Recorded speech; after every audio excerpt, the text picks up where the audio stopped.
Hai guys, kembali lagi di YouTube channel aku, Nurida Utami.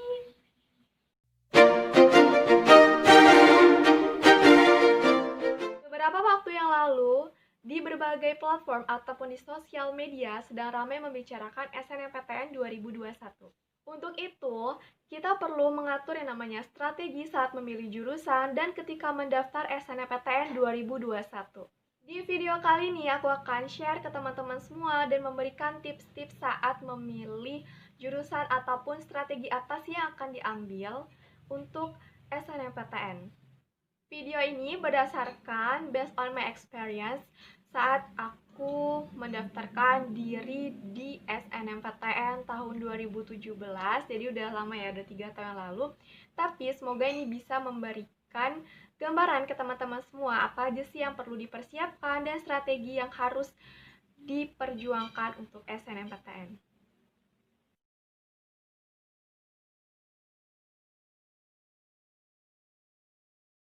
Ya, untuk teman-teman semua, jangan lupa untuk disesuaikan dengan apa yang aku jelaskan dengan persyaratan ataupun ketentuan SNMPTN di tahun 2021 ya. For your information, bahwa SNMPTN itu berbeda dengan SBMPTN, yaitu jika SBMPTN kita tuh perlu yang namanya melakukan tes ujian atau UTBK. Namun kalau di SNMPTN kita untuk mendaftarnya memerlukan yang namanya nilai raport dari semester 1 hingga semester 5. Oke, sebelum masuki videonya, jangan lupa untuk klik tombol subscribe, like, dan nyalakan notifikasi loncengnya agar aku semangat terus buat konten buat kalian semua. Kita langsung aja, stay tune! Kalau kita berbicara tentang SNMPTN itu merupakan singkatan dari Seleksi Nasional Masuk Perguruan Tinggi Negeri. SNMPTN itu termasuk dalam jalur pertama ataupun jalur undangan untuk masuk ke perguruan tinggi, di mana tidak ada seleksi berupa tes, baik itu melalui komputer ataupun dari tes yang lainnya, hanya memerlukan nilai raport dari semester 1 sampai dengan semester 5. Ngomong-ngomong tentang kriteria penilaian SNMPTN, apa aja yang dijadikan indikator, tapi belum ada yang tahu hingga detik ini kecuali panitia LTMPT yang menyelenggarakan seleksi nasional masuk perguruan tinggi negeri atau SNMPTN. Tapi based on my experience tahun 2017 hingga aku lolos itu, menurutku yang dilampirkan saat pendaftaran SNMPTN itu terdiri dari beberapa macam. Yang pastinya pertama adalah nilai raport. Jadi nilai raport kalian itu dilihat dari semester 1 sampai semester 5. Tapi di nilai raport itu grafiknya tuh nggak mesti harus yang naik terus, tapi bisa juga seimbang, tetapi masih dalam koridor yang istilahnya tuh nilainya tuh masih stabil dan tidak maksudnya nggak jauh-jauh amat gitu ya, nggak nyampe 6 ke bawah gitu, tapi saya masih 75 ke atas, karena nanti kan akan dirata-ratakan dari semester 1 sampai semester 5. Kemudian nilai yang diukur saat penilaian SNMPTN itu adalah nilai kognitifnya, jadi pengetahuannya aja, sedangkan nilai keterampilan dan lain sebagainya itu tidak dihitung. Apalagi di kurikulum 2013 itu penilaian kognitif, afektif, dan psikomotorik itu dipisahkan.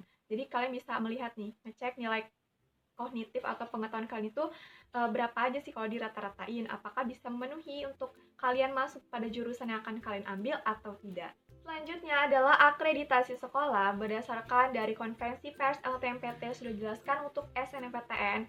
Untuk akreditasi A itu memiliki kuota SNMPTN sebesar 40%, sedangkan untuk akreditasi B itu adalah 25% dan yang C hanyalah 5%. Jadi kalian perlu mengetahui nih, sekolah kalian itu termasuk akreditasi A, B, atau C. Jadi semakin besar akreditasi di sekolah kalian, maka semakin besar juga peluang yang akan kalian dapatkan saat SNMPTN. Mungkin yang bisa dijadikan kriteria dalam penilaian SNMPTN itu adalah alumni dari sekolah kalian ya, kakak tingkat. Apakah udah lolos SNMPTN, masih bisa nggak nih mempertahankan di kuliahnya, terus masih berperilaku baik sesuai dengan norma dan aturan yang ada di kampus. Nah, jadinya itu bisa menjadi pertimbangan bahwa alumni kalian itu di universitas tersebut masih bagus dan bisa nantinya adik tingkatnya itu masih berpeluang untuk masuk di kampus yang sama dengan alumni kalian.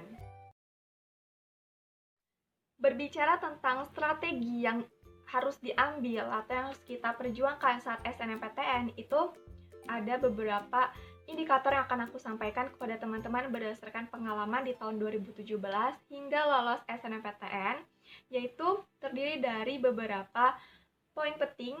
Biasanya saat kelas 12, memasuki kelas 12 itu di SMA, kalau di aku dulu itu semua siswanya di satu kelas itu melis nama serta jurusan yang akan diambil di perkuliahan ya, untuk kuliah. Yaitu misalnya nih, si A mau masuk jurusan B dan si C mau masuk jurusan D. Nah, itu udah tertera di papan tulis. Jadi seluruh orang tuh tahu bahwa si A itu masuk jurusan A atau B atau C. Kenapa sih harus dibuat kayak gitu? Karena peluang SNMPTN kan sangatlah sedikit ya, apalagi nggak semuanya tuh bisa untuk mendaftarkan dirinya di SNMPTN apabila nilainya tidak memenuhi persyaratan. Makanya setelah kita itu udah dinyatakan diterima di SNMPTN, maka kita perlu mengatur strategi lanjutnya dengan melihat persaingan, apakah teman kita itu memilih jurusan sama dengan yang akan kita ambil atau tidak. Nah, nanti kita bisa menganalisisnya dari situ. Boleh juga kalian melihat secara keseluruhan ya dari angkatan kalian sendiri itu, baik IPA maupun IPS, karena dari kenyataannya itu bahwa rata-rata dari jurusan IPA itu banyaknya lintas jurusan untuk mengambil di Soshum alias anak IPS ya. Jadinya apabila kalian itu misalnya nih anak IPS kan nggak terlalu banyak ya daripada dari IPA. Nah, mereka itu rata-rata mau ngambilnya di jurusan IPS, seperti misalnya akuntansi, manajemen, hukum, dan yang lain.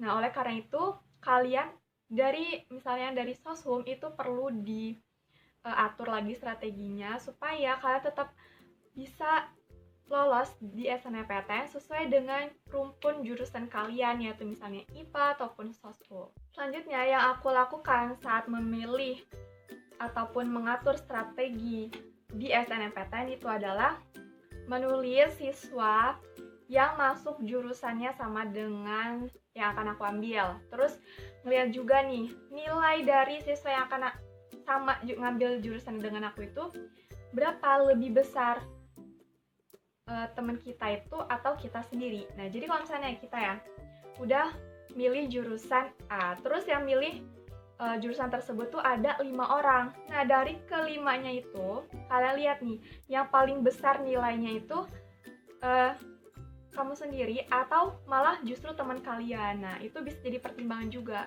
kalau kita memilih jurusan. Lalu, jika teman-teman semua memiliki yang namanya prestasi non-akademik, baik itu kejuaraan tingkat kota sampai tingkat nasional, itu bisa dicantumkan atau dilampirkan dalam pendaftaran SNMPTN, karena itu juga bisa menambah poin penilaian untuk bisa lolos di SNMPTN. Nah, waktu dulu aku mendaftar SNMPTN itu aku melampirkan berbagai dokumen seperti piagam penghargaan gitu. Nah, ini ada 3 itu sebagai peserta. Jadi kalau misalnya kalian aktif di organisasi, bagi yang kelas 10, kelas 11 itu diperjuangin ya. Maksudnya apalagi ekskul, sebuah ekskul apapun itu, apabila ada perlombaan ataupun kegiatan-kegiatan, ikutin aja. Karena nanti kalian bisa menambah sertifikat ataupun piagam penghargaan seperti itu yang bisa memberikan poin dalam lulusan SNMPTN. Itu juga ada piagam penghargaan sebagai juara. Nah, tapi ini cuma 2. Jadinya kalau misalnya kalian tuh memiliki prestasi yang banyak, yang unggul, pastinya bisa lebih mudah untuk lolos SNMPTN, ditunjang juga dengan nilai raport kalian sendiri.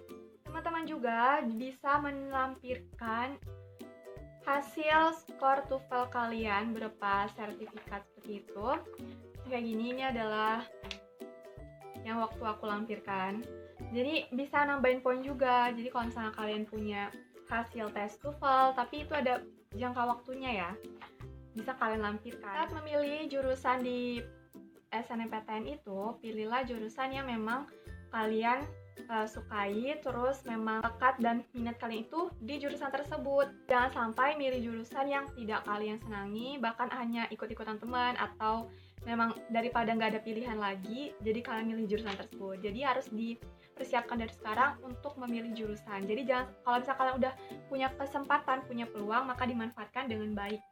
Karena kesempatan SNMPTN itu hanya satu kali saat kalian di SMA saja. Jika kalian sudah lulus nanti mau daftar SNMPTN itu nggak akan bisa.